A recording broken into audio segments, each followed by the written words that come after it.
Hello dear student, very good evening for of you.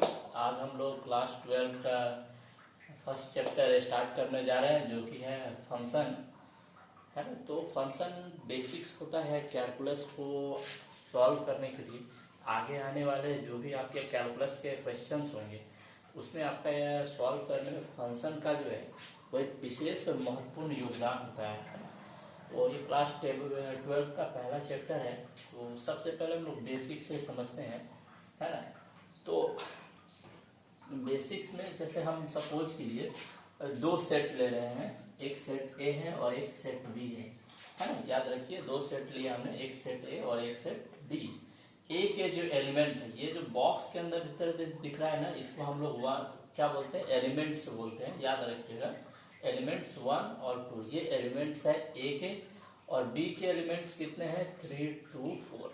तो ये ए के एलिमेंट्स हो गए और वो बी के एलिमेंट्स हो गए, है ना। अब जो हमारा पहला बेसिक्स यहाँ से शुरू होता है वो होता है Cartesian product of two set. Cartesian product of two set. अब चलिए हम Cartesian product of two set को डिफाइन करते हैं या समझने का प्रयास करते हैं। तो यहाँ हमने एक लिखा है टर्म ए क्रॉस बी। ये जो मल्टीप्लाई का सीन है इसे हम लोग बोलते हैं क्रॉस। ये जो मल्टीप्लाई है उसको हम क्रॉस, ए क्रॉस बी है। अब इसको हम डिफाइन कैसे कर रहे हैं, तो A cross B such that A B, इसको हम लोग ये बड़ी वाली जो खड़ी चीज लाइन है ना, इसको हम लोग बोलते हैं सच दैट। ये जो ऐसे इन्वर्टेड ए दिख रहा है इसको बोलते हैं एवरी मतलब प्रत्येक। ये जो ऐसे इन्वर्टेड है इस तरीके का सिंबल जो होता है इसको हम एवरी बोलते हैं। ये जो खड़ी लाइन है इसको हम लोग सच दैट बोलते हैं, और ये जो लाइन है इसको हम बोलते हैं every A B such that every element of A belongs to capital A. मतलब कि ए के जो एलिमेंट होंगे वो किसके होंगे, कैपिटल ए के होंगे, और बी के जो एलिमेंट होंगे वो किसके होंगे, बिलोंग करेंगे कैपिटल बी को। तो ये हो गया हमारा Cartesian product A cross B का। देखिए A cross B, A B such that every element of A small a belongs to set A small b belongs to set B. मतलब क्या कि जो ए का जो भी रूप आएगा, ए जितने भी सेट्स बनेंगे उसमें ए का जो स्थान होगा वो हमारा ये कैपिटल ए सेट को डिनोट करेगा, बिलोंग्स करेगा, उसके इस दोनों में से ही कोई एक होगा। जबकि हमारा बी का जो ये बी बिलोंग्स टू बी दिख रहा है, इसका मतलब क्या कि सेट बी में जितने भी एलिमेंट्स होंगे वो स्मॉल बी को डिनोट करेंगे। जैसे हमने इस सेट को अगर कार्टेशियन फॉर्म में अगर हम लिखना चाहें, सेट ए बराबर इतना है 1 2, सेट बी बराबर 3 2 4, तो अगर हम इसे लिखना चाहें ए क्रॉस बी के रूप में, तो देखिए हमने क्या लिखा है। सबसे पहले हमने सेट 1 को लिया, ए को लिया, उसमें से हमने पहला ले लिया 1। क्या लिया 1। तो 1 को अगर हमने इसके साथ अगर कार्टेशियन प्रोडक्ट लिखा तो हमारा क्या आया 1:3। देखिए यहाँ 1 3, फिर क्या आया 1 को फिर 2 से 1 2, फिर 1 को हमने किससे लिखा 4 से, तो सॉरी 5 लिख दिया।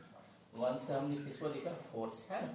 तो 1 4 हो गया। मतलब क्या ए जो है वो इस तीनों से मल्टीप्लाई किया गया। देखिए 1 × 3, 1 × 2 और 1 × 4, है ना। अब सेट ए में दूसरा क्या बचा 2 बचा, तो 2 को भी हम अगर इसके साथ मल्टीप्लाई करेंगे तो देखिए 2 × 3, 2 × 2, 2 × 2 और 2 × 4, 2 × 4। तो ये हमारा ए क्रॉस बी आया कार्टेशियन फॉर्म से, है ना। अब देखिए यहाँ पे आप सोचेंगे कि सर ये ए बी कहाँ आया, तो देखिए अब मैं बताता हूँ ये ए बी कहाँ है। तो जैसे अगर मैं लिखूँ 1 और 3 और यहाँ लिख दो ए बी, अब बताइए मुझे ये ए जो है वो 1 को रिप्रेजेंट कर रहा है और बी जो है वो 3 को रिप्रेजेंट कर रहा है।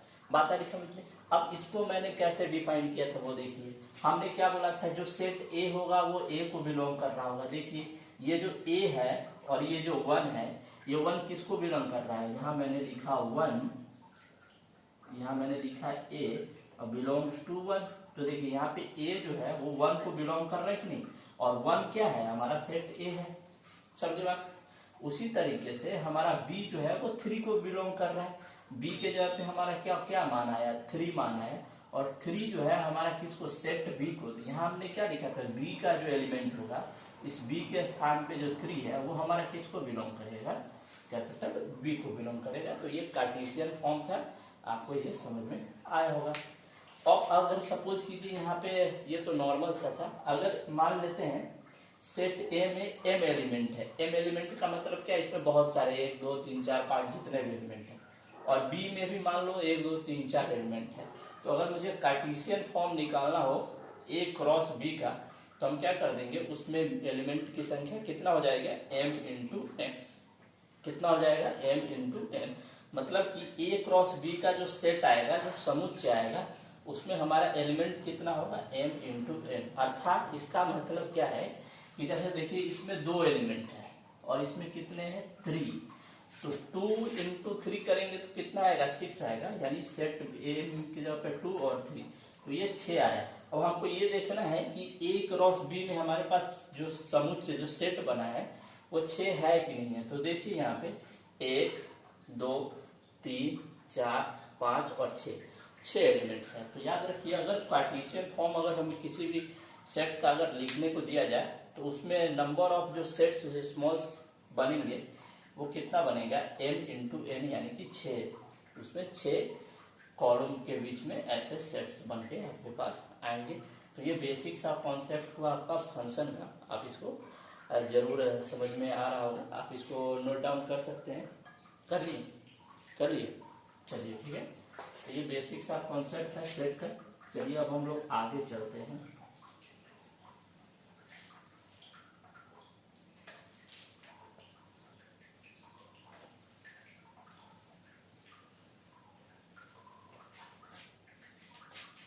अब देखिए रिलेशन क्या लिखेंगे, सेट हो गया। सेट के बाद हम चूंकि चैप्टर ही जो है हमारा पहला जो है क्लास 12 का वो सेट रिलेशन एंड फंक्शन, तो हमने सेट को डिफाइन कर लिया।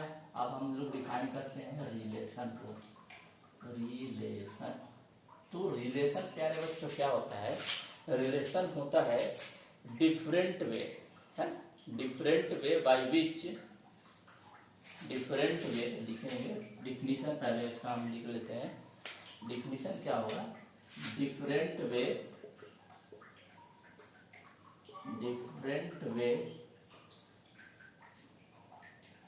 Bye which we connect two sets.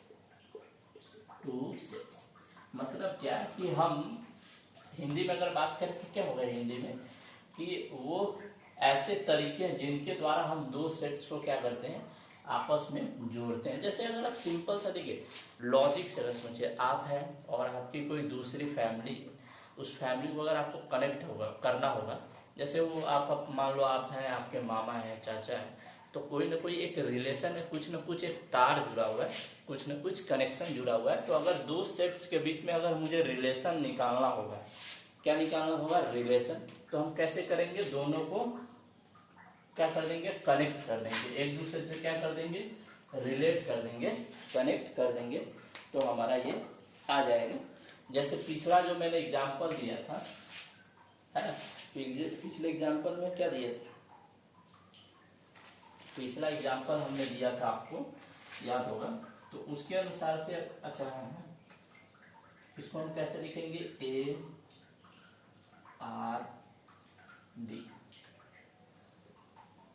A relation related to B. A और बी में पिछले एग्जाम्पल में कैसा रिलेशन था, तो देखिए कुछ किस तरीके से रिलेशन आया था। 1 का आया था, 3 से 1 का आया था, 2 से 1 का आया था, 4 से, फिर किसका आया था, 2 का आया था, 3 से, और 2 का आया था, 2 से, और 2 का आया था, 4 से। तो ये रिलेशन हो गया, क्या हो गया इसका, रिलेशन। ए जो सेट ए जो है वो आर से बी से कैसे रिलेटेड है, तो कुछ इस तरीके से रिलेटेड है, समझ रहे। तो ये एक सिंपल सा फॉर्म हो गया। चलिए है ना, अब हम लोग नेक्स्ट जो टॉपिक हमें, ये रिलेशन हो गया, आप इसको ज़्यादा महत्व न दें। रिलेशन का मतलब ये होता है एक दूसरे को रिलेट करना। तो अगर मैं सेट ए और सेट बी को रिलेट करूँ, जैसे हमने पहले लिखा था, तो ए बराबर लिखा था हमारा यहाँ पे 1 और क्या था बताइए 2, कुछ इस तरीके से था हमारा, और बी बराबर था 3 2 4। तो इस दोनों के बीच में रिलेशन कैसा था, तो यही तो हमारा रिलेशन निकल के आया था क्या, शायद कार्टेशियन फॉर्म में। तो ये हमारा रिलेशन हो गया एक सेट का दूसरे सेट के साथ, है ना। सिंपल सा लॉजिक लगाएंगे, है ना, तो आसान हो जाएगा फिर।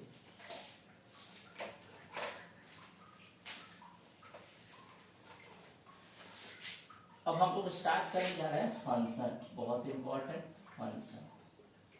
फंक्शन का मतलब क्या होता है, सिंपल। फंक्शन को हम लोग हिंदी में बोलते हैं फलन, फलन है, फलन बोलते हैं, है ना। तो आगे फंक्शन बराबर होता है क्या है, जैसे सपोज करो चूंकि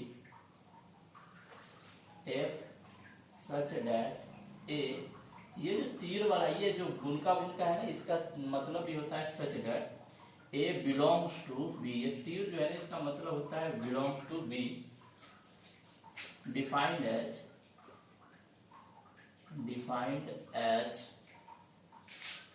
from A to B is root और mapping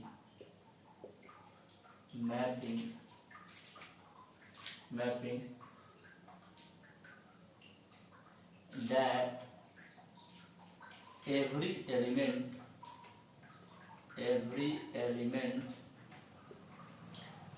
in set A to unique element in set B। ये कह रहा है इसका, देखिए क्या मतलब है। जैसे अच्छा चलिए, तो ये पहले लिख लीजिए, F such that A belongs to B defined as from A to B is a rule और mapping that every element in set A to unique element in set B. ये परिभाषा इसका बोल रहा है ना। अब देखिए इसको हम एक एग्जांपल के थ्रू समझते हैं। जैसे सपोज कीजिए ये हमारा सेट ए है, 1 2 3 4, है ना, है ना, और ये हमारा सेट बी है ना, ए बी सी डी, है ना, ये हमारा दिया। अब क्या कह रहा है कि यूनिक एलिमेंट, क्या कह रहा है, every element in set A to unique element in set B. इसका मतलब क्या है कि ये जो सेट ए सपोज कीजिए ए से मिला है, सेट बी 2b से मिला है, ये 3 जो है वो सी से मिला है, और 4 जो है वो डी से मिला है। तो क्या कि यूनिक सेट ए का प्रत्येक जो एलिमेंट होगा वो क्या होगा, यूनिक एलिमेंट होगा बी के लिए। मतलब क्या कि ए के जितने भी एलिमेंट्स होंगे वो बी के साथ रिलेशन किसके साथ रख सकते हैं, एक के साथ रख सकते हैं, है ना। समझ में आ रहा बात, मतलब ए का जो एलिमेंट होगा वो किसके साथ रिलेशन रख सकता है, बी के साथ रख सकता है ना। अब वो रिलेशन क्या हो सकता है, unique element in set B. मतलब क्या कि ए का जितना भी एलिमेंट होगा वो बी के साथ क्या कर सकता है, रिलेशन रख सकता है। अब यूनिक एलिमेंट्स का मतलब क्या होता है कि यहाँ जो बी के एलिमेंट, बी एलिमेंट्स है ना, बी के जो एलिमेंट्स होंगे, चाहे ऐसे लिखिए, ए एलिमेंट्स में भी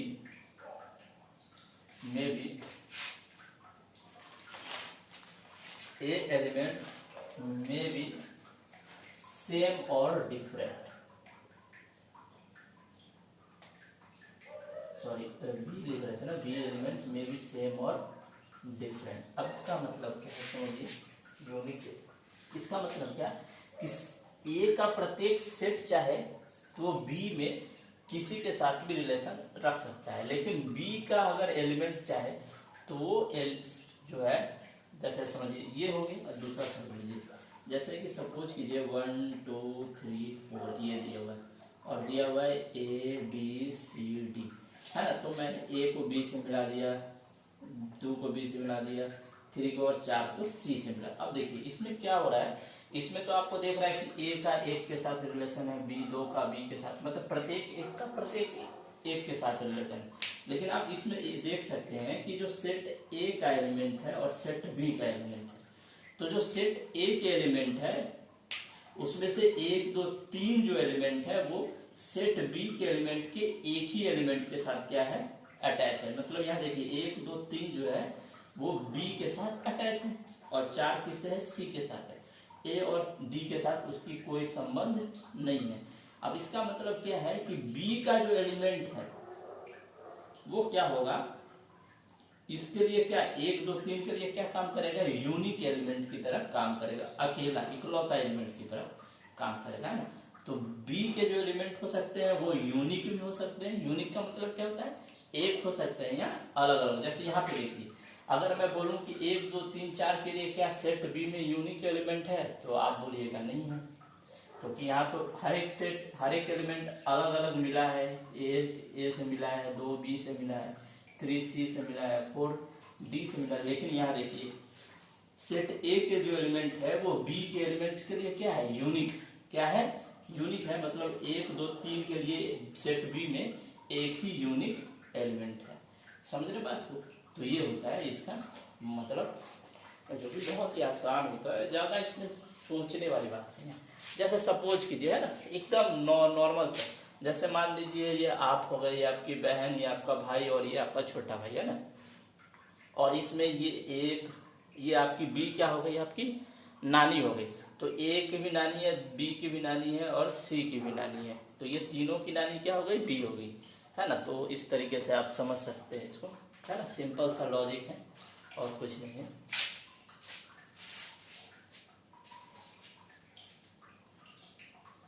है ना। अच्छा अब चलिए इसको लिख दिया, इसको मैं मिटा रहा हूँ थोड़ा सा बीच में डेफिनेशन।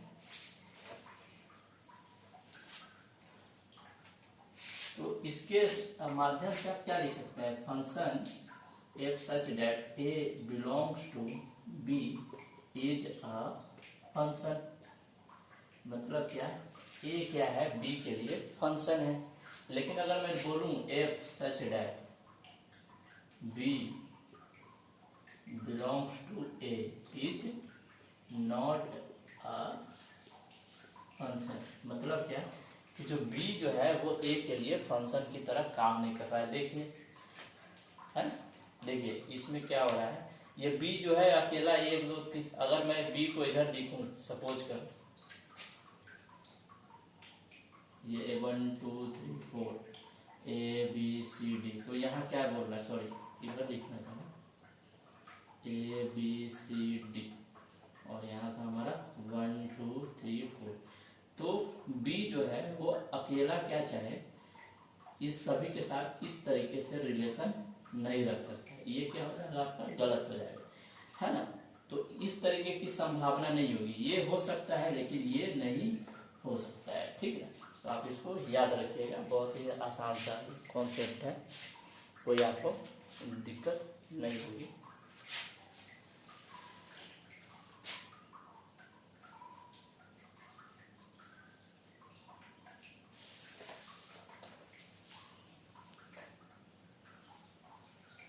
तो आपको जरूर ये फंक्शन समझ में आया होगा, है ना। आपको अगर ये वीडियो पसंद आए तो जरूर इसे लाइक और शेयर करें। अगले क्लास में हम लोग फिर से मिलेंगे एक नए टॉपिक के साथ। Thank you.